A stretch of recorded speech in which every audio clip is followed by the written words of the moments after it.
ಗುರುಗಳೇ, ಏನು ಮಾಡೋದಲ್ಲ, ನಿಮ್ಮನ್ನೇ ಕರಿತಿರೋದು. ಕತ್ತಿ ತಗೊಂಡ್ ಬಂದ್ರು. ಬಂದೆ. ಆ ಕೆಲ್ಸ ಮಾತ್ರ ಮಾಡ್ಬೇಡ ವೀರಾಜ. ಈ ಮುದ್ಕಿನ ಅಲ್ಲಿ ಸೆಟ್ ಹಾಕಿದ್ರು ಸೆಟ್ ಆಗಲ್ಲ. ಇವಳು ನನ್ನ ಹೆಂಡ್ತಿನ. ಏನ್ ಕರ್ಮನಪ್ಪ ಇವ್ರ ಹತ್ರ ತಗಲಾಕೊಂಡೆ. ವೀರ್ರಾಜು, ನೀನ್ ನೋಡ್ಬೇಕಾಗಿರೋದು ನನ್ನಲ್ಲ, ಆ ಕಡೆ ನೋಡು.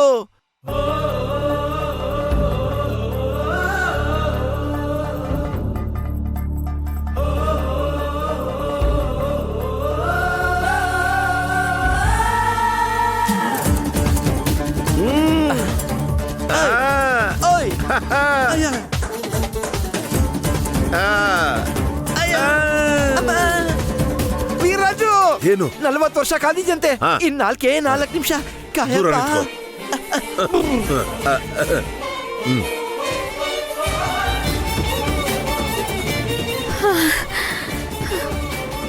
ನನ್ಗೆ ಅರ್ಜೆಂಟಾಗಿ 3 ಲಕ್ಷ ಸಾಲ ಬೇಕಿತ್ತು. ನಿಮ್ಮ ಹತ್ರ ಕೇಳಿದ್ರೆ ಕೊಡ್ತೀರಾ ಅಂತ ಯಾರೋ ಹೇಳಿದ್ರು. ದಯವಿಟ್ಟು ಸಾಲಕ್ಕೆ ಹಣ ಕೊಡಿ.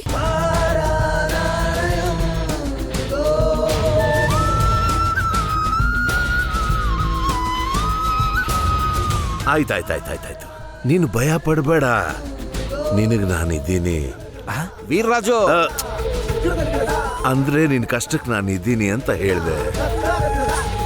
ನಿನಗೆ ಎಷ್ಟೇ ಬೇಕಾದ್ರೂ ನಾನು ಕೊಟ್ಬಿಡ್ತೀನಿ. ಆದ್ರೆ ನಾನ್ ನಿನಗೆ ಸಾಲ ಕೊಡ್ಬೇಕು ಅಂದ್ರೆ ನನ್ನ ಕಂಡೀಷನ್ ನೀನು ಒಪ್ಕೋಬೇಕು. ಇಲ್ಲ ಅನ್ಬಾರ್ದು. ಏನದು? ಬಡ್ಡಿ ಸರಿಯಾಗಿ ಕಟ್ಬೇಕು ಅಷ್ಟೇ ಅಲ್ವಾ? ಅದನ್ನು ತಿಳ್ಕೊಂಡೇ ಬಂದಿದ್ದೀನಿ. ಬಡ್ಡಿ ಎಷ್ಟಾದ್ರೂ ಪರವಾಗಿಲ್ಲ, ನಾನು ಅರ್ಜೆಂಟಾಗಿ ಹೋಗ್ಬೇಕು. ಮೊದಲು ಹಣ ಕೊಡಿ. ಎಲ್ಲಿ ಸೈನ್ ಹಾಕು ಅಂತೀರೋ ಅಲ್ಲಿ ಸೈನ್ ಹಾಕ್ತೀನಿ. ನನ್ನ ಕಂಡೀಷನ್ಸ್ ಎಲ್ಲ ಬರೆಯೋಕೆ ನನ್ಗೆ ಅರ್ಧ ಗಂಟೆ ಟೈಮ್ ಬೇಕು. ನನ್ಗಷ್ಟೆಲ್ಲ ಟೈಮ್ ಇಲ್ಲ ಸರ್. ಮೊದಲು ಹಣ ಕೊಡಿ, ನಾನು ಸೈನ್ ಮಾಡಿ ಹೋಗ್ತೀನಿ. ನೀವು ಆಮೇಲೆ ಬೇಕಾದ್ರೆ ಬರ್ಕೊಳ್ಳಿ.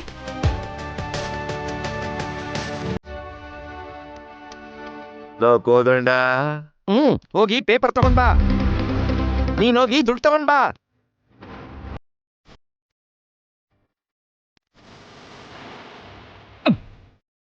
ಇಲ್ಲಿ ಇಟ್ಕೊಂಡ್ ಮಾಡು. ವೀರ್ರಾಜು, ನಿನ್ ಮದ್ವೆ ಆದಂಗೆ. ಆ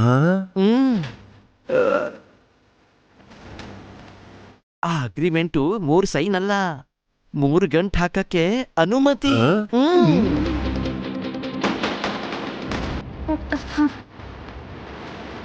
ಹಣ ಕೊಡಿ, ನಾನು ಅರ್ಜೆಂಟಾಗಿ ಹೋಗ್ಬೇಕು. ಇರು, ಸಾಲ ಕೊಡುವಾಗ ನನಗೊಂದು ಸೆಂಟಿಮೆಂಟ್ ಇದೆ, ಅದಕ್ಕೆ ನೀನಿಲ್ಲ ಅನ್ಬಾರ್ದು. ನನ್ನ ಮನೋಭಾವ ಡ್ಯಾಮೇಜ್ ಆಗ್ಬಿಡುತ್ತೆ, ನನ್ನ ಹೃದಯ ಒಡೆದೋಗ್ಬಿಡುತ್ತೆ. ತಗೋ. ಇದೇನಿದು? ನನ್ನ ಮನಸ್ಸಿನ ಭಾವನೆ. ಅಂದ್ರೆ ಇದು ನಮ್ ವೀರ್ರಾಜು ಸಂಪ್ರದಾಯ. ದೊಡ್ಡವನಾಗಿ ನಾನು ಹೇಳ್ತಿದ್ದೀನಲ್ಲಮ್ಮ, ಎಲ್ಲ ಒಳ್ಳೇದಾಗತ್ತೆ. ತಗೋ, ಶುಭವಾಗ್ಲಿ. ಸರಿ ಸರಿ, ಹಣ ಕೊಟ್ಟಿದ್ದಕ್ಕೆ ತುಂಬಾ ಥ್ಯಾಂಕ್ಸ್ ಸರ್.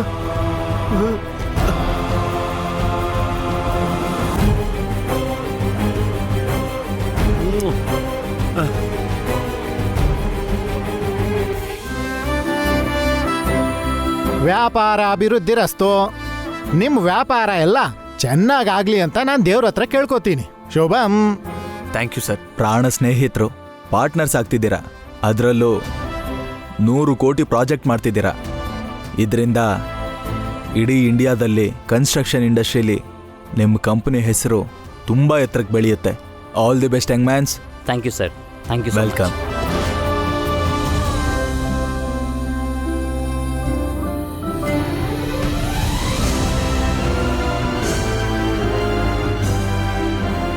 ನಮಸ್ತೆ ಸರ್. ಇಲ್ಲೇ ನಿಂತಿದ್ದೀರಾ? ಒಳಗೋಗಿ. ನನಗೆ ಅರ್ಹತೆ ಇಲ್ಲ. ಅವರು ಕಷ್ಟಪಟ್ಟು ಮುಂದೆ ಬಂದಿರೋರು, ನಾನು ಕಷ್ಟದಲ್ಲಿ ಕೈ ಬಿಟ್ಟವನು. ನಾನು ಇಲ್ಲೇ ನಿಂತ್ಕೋತೀನಿ ಬಿಡಿ. ಸರಿ, ನಿಮ್ಮ ಇಷ್ಟ.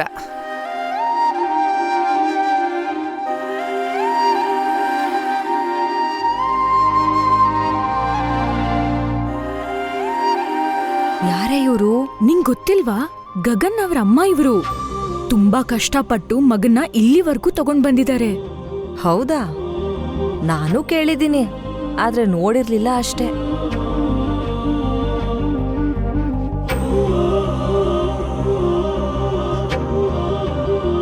ಅಮ್ಮ ಯಾಕಮ್ಮ ಇಷ್ಟು ಲೇಟ್ ಮಾಡಿದ್ರಿ? ಮುಹೂರ್ತಕ್ಕೆ ಇನ್ನೂ ಟೈಮ್ ಇದೆಯಲ್ಲೋ. ನಮಸ್ತೆ ಅಂಕಲ್.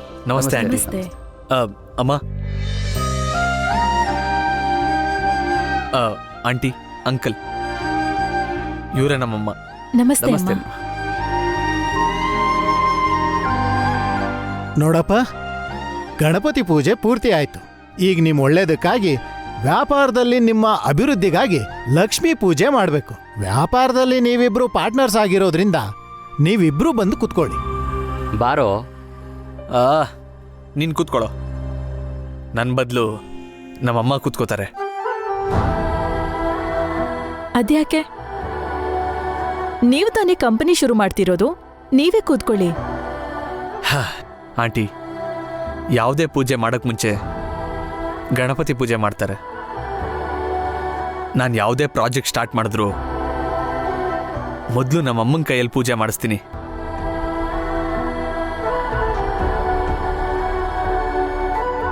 ನೀವಿಬ್ರೇ ಕೂತ್ಕೊಳ್ಳಿ. ಇಲ್ಲ ಅಂದ್ರೆ ಪುರೋಹಿತರಿಗೆ ಹೇಳಿ ಅವ್ರ ಕೈಲೇ ಪೂಜೆ ಮಾಡಿಸಿ. ಏನಮ್ಮ ನೀನು? ಅವ್ರ ಸೆಂಟಿಮೆಂಟ್ಗೆ ನಾವ್ಯಾಕೆ ಬೇಡ ಅನ್ಬೇಕು? ನಮಗೂ ಕೆಲವೊಂದು ಸೆಂಟಿಮೆಂಟ್ಸ್ ಇರುತ್ತಲ್ಲೋ. ಏನಂಕಲ್ ಅದು? ಅದೆಲ್ಲ ಈಗ ಯಾಕೆ ಬಿಡು ಗಗನ್. ನೀವು ಯಾಕೆ ಬೇಡ ಅಂತ ಇದ್ದೀರಾ ಅಂತ ತಿಳ್ಕೊಬೇಕಲ್ವಾ? ನಮ್ಮಮ್ಮ ಕೂತ್ಕೊಂಡ್ರೆ ನಿಮ್ಗೇನು ಪ್ರಾಬ್ಲಮ್? ಅಭಿ ಪರವಾಗಿ ಅವನ್ ತಂದೆ ತಾಯಿಯಾಗಿ ನಾವಿಬ್ರು ಪೂಜೆಯಲ್ಲಿ ಕೂತ್ಕೋತೀವಿ. ಆದ್ರೆ ನಿನ್ ಪರವಾಗಿ ನಿಮ್ಮ ಅಮ್ಮ ಮಾತ್ರ ತಾನೇ ಕೂತ್ಕೊಳ್ಳೋದು. ನಿಮ್ಮ ಅಪ್ಪ ನಿಮ್ ಜೊತೆ ಇಲ್ವಲ್ಲ.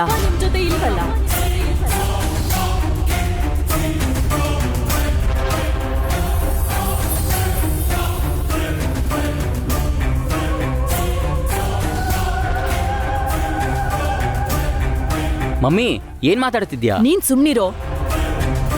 ಕೋಟಿ ಕೋಟಿ ಇನ್ವೆಸ್ಟ್ ಮಾಡಿದೀವಿ. ಗಂಡ ಇಲ್ದೆ ಇರೋರು ಈ ತರ ಪೂಜೆಗೆಲ್ಲ ಕೂತ್ಕೊಂಡ್ರೆ ನಾಳೆ ನಷ್ಟ ಆದ್ರೆ ಏನ್ ಮಾಡೋದು? ಹೇ ಗಗನ್, ಪರವಾಗಿಲ್ಲ ಕಣೋ, ನೀವಿಬ್ರೇ ಕೂತ್ಕೊಳ್ಳಿ. ನನ್ನ ಆಶೀರ್ವಾದ ನಿಮ್ಮೆ ಯಾವಾಗ್ಲೂ ಇರುತ್ತೆ.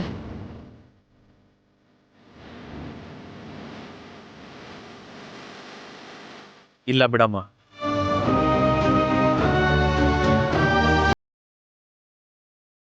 ನಾವ್ ಈ ಪ್ರಾಜೆಕ್ಟ್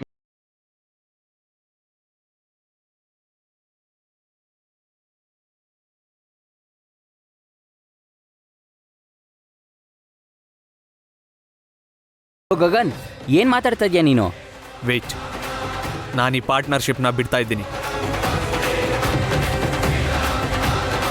ನನ್ನ ಶೇರ್ನ ನಿನ್ಗೆ ಯಾವಾಗುತ್ತೋ ಅವಾಗ ವಾಪಸ್ ಮಾಡು. ಹೇ ಗಗನ್, ಆತ್ರ ಪಡ್ಬೇಡ. ಇಷ್ಟು ದೊಡ್ಡ ಅವಕಾಶನ ಬಿಟ್ಟು ಹೋಗೋದಕ್ಕೆ ನಾನ್ ಕಾರಣ ಆಗ್ಬಾರ್ದು ಕಣೋ. ಗಗನ್, ಇನ್ನೊಂದ್ಸಲ ಯೋಚನೆ ಮಾಡು. ಇಷ್ಟು ಚಿಕ್ಕ ವಿಷಯಕ್ಕಾಗಿ ಅಷ್ಟು ದೊಡ್ಡ ಪ್ರಾಜೆಕ್ಟ್ ಕೈ ಬಿಡೋದು ಸರಿಯಲ್ಲ.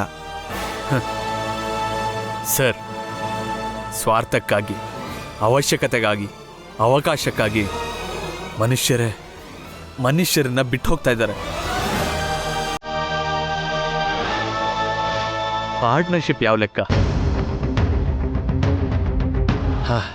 ಇಲ್ಲಿವರೆಗೂ ನಾನು ಯಾವುದೇ ಪ್ರಾಜೆಕ್ಟ್ ಮಾಡಿದ್ರು ಅದರಲ್ಲಿ 2% ಲಾಭ ಪಡ್ಕೊಂಡಿದ್ದೀನಿ ಹೊರತು ಯಾವುದ್ರಲ್ಲೂ ನಷ್ಟ ಆಗಿಲ್ಲ. ಯಾಕೆ ಅಂದರೆ ನನ್ನ ಪ್ರತಿ ಸಕ್ಸಸ್ನಲ್ಲೂ ನಮ್ಮಮ್ಮ ನನ್ನ ಮುಂದೆ ನಿಂತು ನಡೆಸಿದ್ದಾರೆ.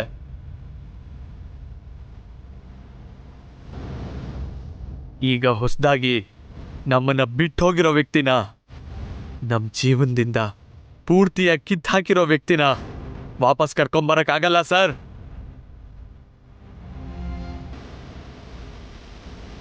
ಏಯ್, ನನ್ನ ಪೇರೆಂಟ್ಸ್ಗೆ ನಿನ್ನ ಬಗ್ಗೆ ನಿಮ್ಮಮ್ಮ ಬಗ್ಗೆ ಗೊತ್ತಿಲ್ಲ ಕಣೋ.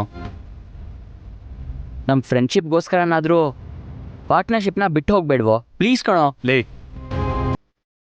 ನೀನು ಯಾವತ್ತಿದ್ರು ನನ್ನ ಫ್ರೆಂಡೇ ಕಣೋ. ಹಾಗೆ ನಮ್ಮಮ್ಮ ಕೂಡ ಯಾವತ್ತಿದ್ರು ನಮ್ಮಮ್ಮನೇ.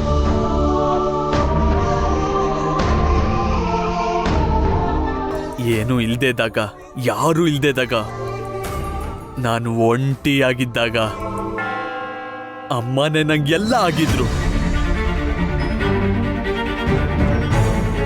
ನಿಮ್ಮೆಲ್ಲರಿಗೂ ಒಂದು ಮಾತು ಹೇಳ್ತೀನಿ, ನನಗೆ ಎಲ್ಲಾನು ನಮ್ಮಮ್ಮನೇ. ನನ್ ಕಷ್ಟದಲ್ಲಿ ಜೊತೆ ಆಗಿದ್ರು, ನನ್ ಸಂಕಟನ ಅನುಭವಿಸಿದ್ರು. ನನ್ ಗೆಲ್ವಲ್ಲಿ ಮುಖ್ಯ ಪಾತ್ರ ಎಲ್ಲ ನಮ್ಮಮ್ಮನೇ.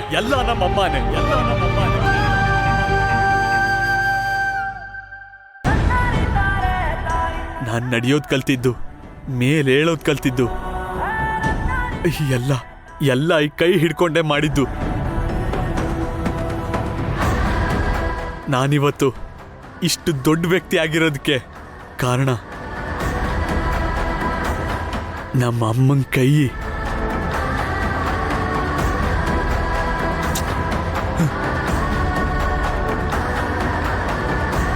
ಅಂತಹ ಈ ಕೈ ಶುಭ ಕಾರ್ಯಕ್ಕೆ ಬೇಡ ಅಂದ್ರೆ ಅದು 1000 ಕೋಟಿ ಆದ್ರೂ ನನಗ್ ಬೇಕಾಗಿಲ್ಲ. ಯಾಕಂದ್ರೆ 1000 ಕೋಟಿಗೂ ಮಿಗಿಲಾಗಿರೋದು ನಮ್ಮಮ್ಮ.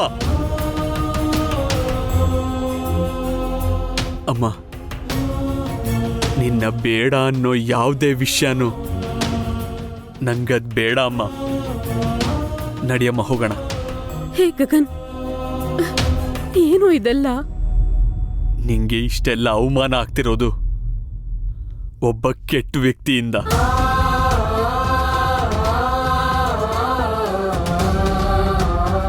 ಅಮ್ಮ, ನಿನ್ಗೆ ಅವಮಾನ ಆಗಿರೋ ಕಡೆ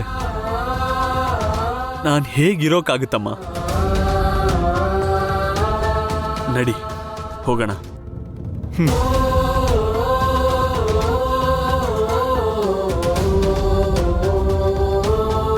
ಲೋ ಗಗನ್,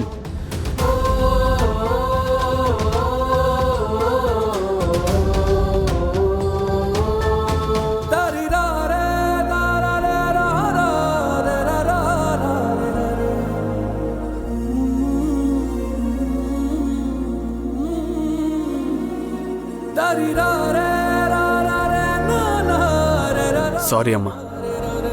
ನೀನ್ ಯಾಕೋ ಸಾರಿ ಕೇಳ್ತಿದ್ಯಾ? ನಿಂಗಲ್ಲಿ ಅವಮಾನ ಆಯ್ತು ಅಲ್ವಾ? ನಂಗೆ ಎಲ್ಲ ಅವಮಾನ ಆಯ್ತು. ನನ್ಗಾಗಿದ್ದು ಸನ್ಮಾನ. ಅದ್ ಹೇಗಮ್ಮ? ಹೌದು ಕಣೋ, ನಿಜ ಹೇಳ್ತಿದ್ದೀನಿ. ನಂಗೇನೂ ಬೇಜಾರಾಗಿಲ್ಲ. ಅಲ್ಲಿರೋ ನನ್ನಂತ ಎಷ್ಟೋ ತಾಯಂದಿರು ನಿನ್ನಂತ ಮಗ ಅವ್ರಿಗಿಲ್ವಲ್ಲ ಅಂತ ನೊಂದ್ಕೋತಿರ್ತಾರೆ. ಹೆತ್ತ ತಾಯಿಗೋಸ್ಕರ ಕೋಟಿನೇ ಬೇಡ ಅಂತ ಬಂದೆ. ಈ ತಾಯಿ ಗೌರವನ ಎತ್ತರದಲ್ಲಿ ತನ್ನಿಲ್ಲಿಸ್ದೆ. ನೀನ್ ಯಾಕೋ ಸಾರಿ ಕೇಳ್ತೀಯಾ? ಅವರು ಅದಕ್ಕಿನ ಬೆಳೆಯಕ್ಕಾಗಲ್ಲ ಅಮ್ಮ. ನೀನು ಅವರಿಗಿಂತ ತುಂಬಾ ಎತ್ತರದಲ್ಲಿದ್ಯಾ ಕಣೋ.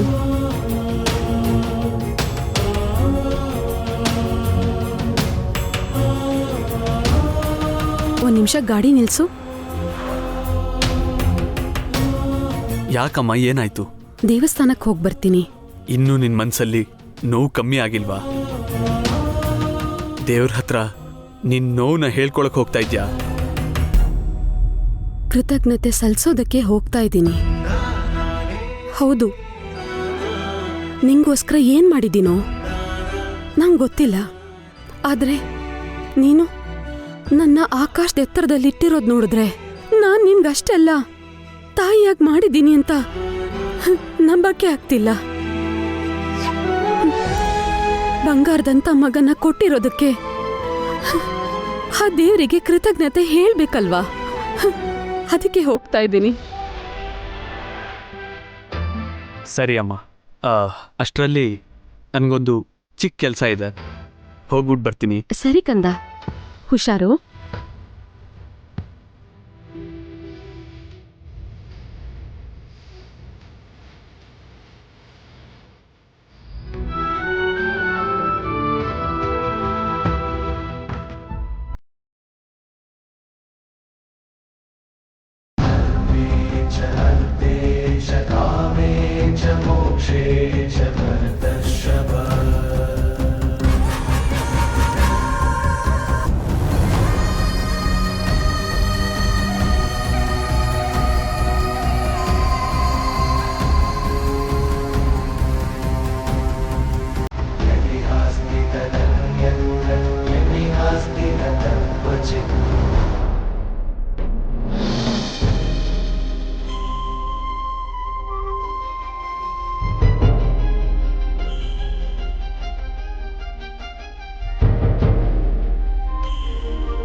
ಶಾರದಾ,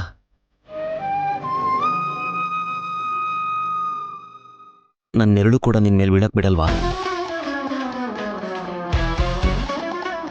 ಒಂದೊಂದ್ಸಲ ಗುಡಿ ನೆರಳು ಕೂಡ ಮನೆ ಮೇಲೆ ಬೀಳೋದು ಒಳ್ಳೇದಲ್ಲ ಅಂತ ಹೇಳ್ತಾರೆ. ನನ್ನ ಅಪಶಕನ ಅನ್ಕೋತಿದ್ಯಾ? ಅನ್ಕೊಳ್ಳೋ ಕಾಲ ಎಲ್ಲ ಮೀರೋಗಿ ತುಂಬಾ ವರ್ಷಗಳೇ ಆಗೋಗಿದೆ ರೀ. ನಿನ್ನನ್ನು ನೋಡಿ ಕೂಡ ತುಂಬಾ ವರ್ಷ ಆಗೋಯ್ತು. ಹೇಗಿದ್ಯಾ ಶಾರದಾ? ಇದೀನಿ, ಗಂಡ ಇಲ್ದೇ ಇರೋ ಮುತ್ತೈದೆಯಾಗಿ. ಆಗ್ಲೇ ನಡೆದಿದ್ನಿಲ್ಲ ನಾನು ನೋಡ್ದೆ. ಅಲ್ಲಿ ನನ್ಗೆ ನಡೆದಿರೋ ಸನ್ಮಾನನೂ ಕೂಡ ನೀವು ನೋಡೇ ಇರ್ತೀರಾ ಅಲ್ವಾ?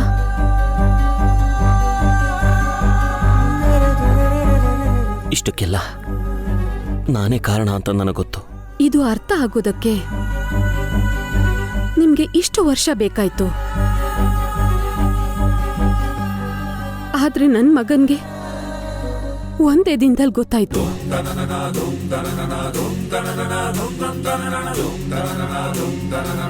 ಚಿಕ್ಕ ವಯಸ್ಸಲ್ಲೇ ಅವನ್ ಮನ್ಸಲ್ಲಿ ಆ ಬೀಜ ಯಾವತ್ತೋ ಬಿತ್ತೋಯ್ತು. ಅವನಿಗೆ ನನ್ನ ಮೇಲಿರೋ ದ್ವೇಷದಿಂದಾನೇ ನನಗೆ ಅವನ ಮುಂದೆ ಧೈರ್ಯವಾಗಿ ನಿಂತ್ಕೊಳ್ಳೋಕ್ಕಾಗ್ತಿಲ್ಲ. ಹೋಗ್ಲಿ ಬಿಡಿ. ಹಾಗಾದ್ರೂ ನಿಮ್ ಮರ್ಯಾದೆನ ಉಳಿಸ್ಕೊಂಡ್ರಲ್ಲ. ಶಾರದಾ, ಕೊನೆಗೆ ನೀನು ಕೂಡ ನನ್ನ ಇನ್ನೂ ಅಪಾರ್ಥ ಮಾಡ್ಕೊಂಡೇ ಇದೆಯಾ ಅಲ್ವಾ? ಯಾರನ್ನ ಏನ್ ಕೇಳ್ತಾ ಇದ್ದೀರಾ? ಕಡೆ ಪಕ್ಷ ನಿನ್ ಮನ್ಸು ಕರಗ್ಲಿಲ್ವಾ? ಅಹಲ್ಯನ ಕಲ್ಲಾಗು ಅಂತ ಶಾಪ ಕೊಟ್ಟಿರೋ ಮಹಾಮುನಿಗಳು ನೀನ್ ಯಾವಾಗ ಕರಗ್ತೀಯ ಅಂತ ಆ ಕಲ್ಲನ್ನ ಕೇಳ್ತಿರೋ ಹಾಗಿದೆ. ಹೌದು, ನಂಗೊತ್ತು. ಆದ್ರೆ ಅವತ್ ನಾನು ಮಾಡಿರೋ ಪಾಪಕ್ಕೆ ಇವತ್ತಿಗೂ ನಾನು ಶಿಕ್ಷೆ ಅನುಭವಿಸ್ತಾನೇ ಇದ್ದೀನಿ. ಶಿಕ್ಷೆ ಅಂದ್ರೆ ನಿಮ್ ದೃಷ್ಟಿಲಿ ಜೀವನ ಪೂರ್ತಿ ಹಣ ಐಶ್ವರ್ಯ ಅನುಭವಿಸೋದಾ?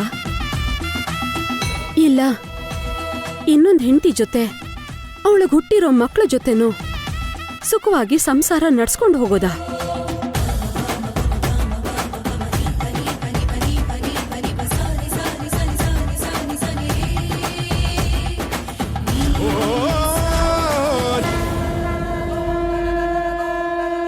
ನಿನ್ ಮನ್ಸಿನಲ್ಲಿ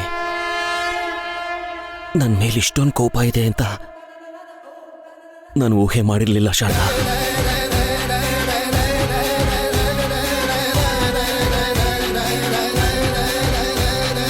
ಈಗ ನಾನು ಹಳೆ ನೆನಪುಗಳಲ್ಲಿಲ್ಲ ರೀ, ವರ್ತಮಾನದಲ್ಲಿದ್ದೀನಿ.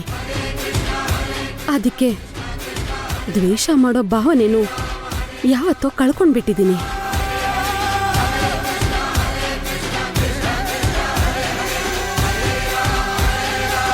ನೀವು ಮೋಸ ಮಾಡಿ ಹೋದ್ರು ಆ ದೇವ್ರು ನಮ್ಗೆ ಒಳ್ಳೇದೇ ಮಾಡಿದಾನೆ.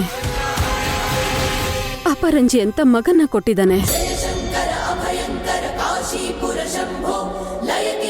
ನೀವು ನನ್ನ ಜೊತೆ ಇಲ್ಲ ಅಂತ ಈ ಸಮಾಜ ಬೆರಳು ಮಾಡಿ ತೋರಿಸೋ ಪ್ರತಿ ಸಂದರ್ಭದಲ್ಲೂ ಈ ಅಮ್ಮನ್ಗೆ ಯಾವತ್ತೂ ಜೊತೆಯಾಗಿರೋ ಮಗ ಇದ್ದಾನೆ ಅಂತ ನಿರೂಪಿಸ್ತಾನೆ ಬಂದಿದ್ದಾನೆ.